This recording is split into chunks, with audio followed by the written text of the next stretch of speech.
channels, guys. CFC Fans TV.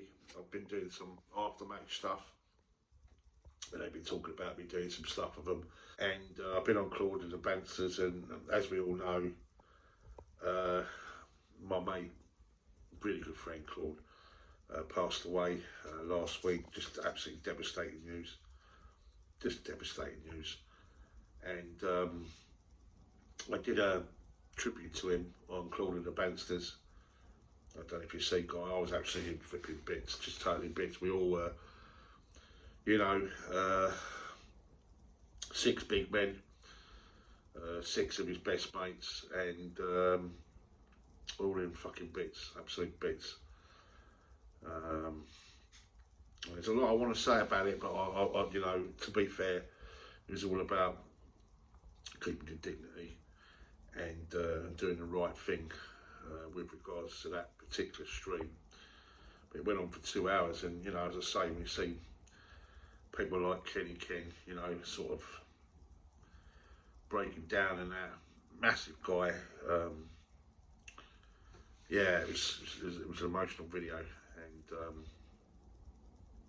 just totally gutted, really gutted about it all. Just oh, you know, such a good man. Misrepresented so many times, but you know, whatever you say, is a true football supporter and a true friend. And you know, God bless your soul. Rest in peace, my friend. And I love you. I love you so much.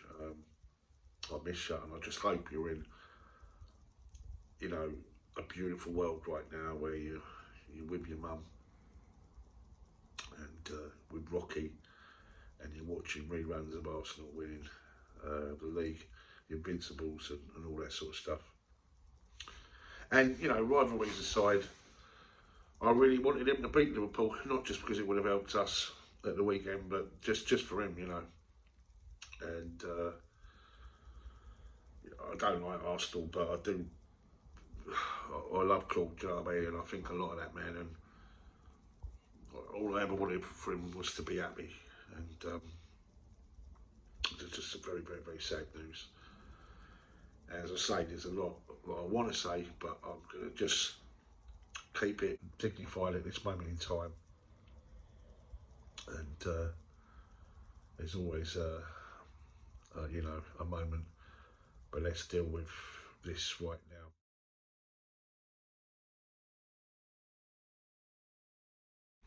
I want to talk about Chelsea. 14 games, undefeated, conceding 2 goals in that time under the revolution of Thomas Tuchel. One of those goals that we conceded was an own goal, and suddenly we concede 5 against the 19th place West Bromwich Albion. And there was something quite weird about the whole day, to be fair. Yes, the moment turned on the sending off of Thiago Silva. And you can argue whether it was a good idea to play him or not. You know, in TT's mind, he wanted to get him match fit because whichever way you look at it, that side was picked with Porto in mind. But, you know, as bad as it was, and it was bad, because even in that 20-odd minutes before we scored and took the lead, and don't get me wrong, it was a good goal, well, followed up by Christian Pulisic, great free kick from Marcus Alonso. We weren't great, we weren't moving the ball around, and we were allowing them to press us. And there's not too many teams that have done that since TT has been in control of the side. And just a lot of very lacklustre performances, as you know out there. I do like Mateo Kovacic, and in particular Jorginho as well. But I thought he was awful, Jorginho, at the weekend, and there wasn't good performances really anywhere. And they need to look, you know, have a hard look in the mirror, because we've allowed sides to, like Liverpool, to catch up. All right, Tottenham didn't win, but they got a point. Manchester United carried on winning, and this narrows down the opportunities, because now we're probably looking at 2 spots up for grabs. And Leicester are in a, you know, they've got a bit of a gap on us. But it's that chasing back. And you know, it's really important, as we know. You know, without supporters inside the stadium, the money that you get from Champions League qualification and participation is really vital. So we have, you know, there's no two ways about it. Even though it's sandwiched in between the two Porto games, the game at Crystal Palace and Selhurst is massively important, really important. And we've got a massive game, not too far away in the distance, which is away to West Ham, where we just never perform. We don't seem to play well at their stadium, and confidence is really high with them, not just in the team but with their supporters. And I know a lot of West Ham fans, and they are absolutely believing, truly believing, that they're going to get in the Champions League. They really do believe, you know, and you have to say that they are playing as a unit, as a team.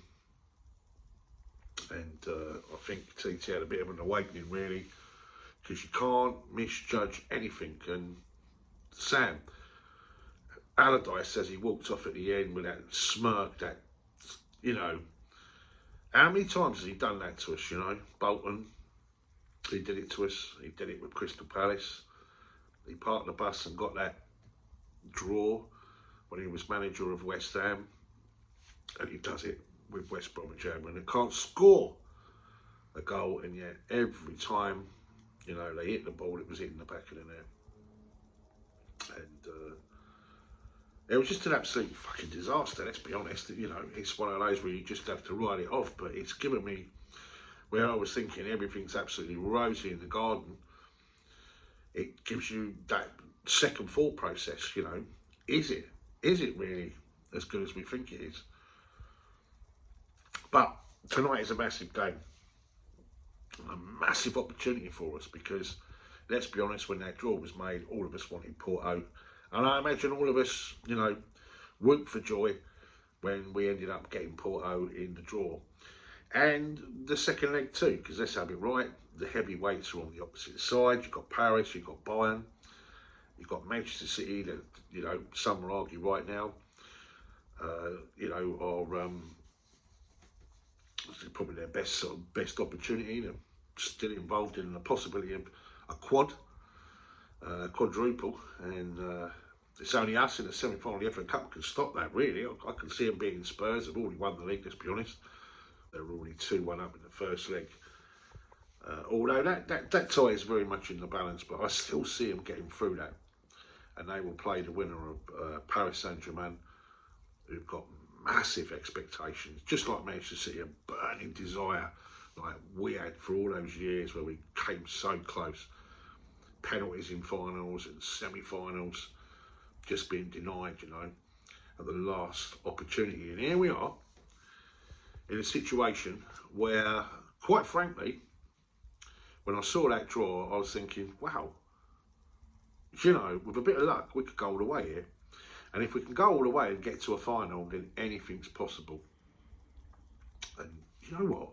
That quirky sense of fate might end up with us playing Paris Saint-Germain in the final, and Thomas Tuchel will end up playing against his old club, a club that said, sorry, you got to go.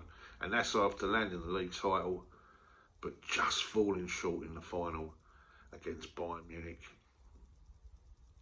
you know, last season. Well, wouldn't it be incredible if he would end up taking that one in the final? Personally, I see Bayern Munich beating them again, and I see Bayern versus Manchester City, and I think that could go either way. I really, really do. And I don't know why, I just have this feeling inside of me that with that result last night, and I watched the whole game, and I've got to be honest, I was cheering on Real Madrid. Not just because I don't like Liverpool, but I just fancy us against Real Madrid. Now, I know they smashed Liverpool last night. I still think they still go either way. I mean, Liverpool only got to win the game 2-0, although I do think they will concede. But I think they played probably the best I've seen them play for a long while, Real Madrid. But I just think a really quick, resolute side that presses them all over the pitch, loads and loads of energy. I think we could get them, and I think we could take them out. I really, really do. Fancy it's over Real Madrid than Liverpool, and it'd be nothing worse than losing to them again in another semi-final. So tonight is massive, really, really massive, where we've got to kind of almost forget about that performance, and then maybe, just maybe, it's done us a little favour, where because it was so bad, the concentration levels leading up to this game is going to be massive, and we do put in that absolute perfect performance tonight, like we did against Atletico Madrid. We were brilliant against Atletico, and it really, really made me believe all sorts of things. And then bang, you get brought back down to earth with the game against West Bromwich Albion. It's embarrassing, really embarrassing that was last weekend. We need to put things right, and if we can end up with Real Madrid in the semi-finals, I really, really do fancy us. And then anything's possible, whether we end up with Manchester City, which would be the worst scenario out of the three, because it's an English side, Bayern Munich or Paris Saint-Germain. And I've just got this feeling that it's going to be a Chelsea City final. I hope I'm right, because we'll end up being in the final. But the perfect scenario for me would be either a Paris-Chelsea final or Bayern Munich versus Chelsea all over again. Fate. There you go. So, come on, Chelsea. We've got to do it tonight. We've got to believe.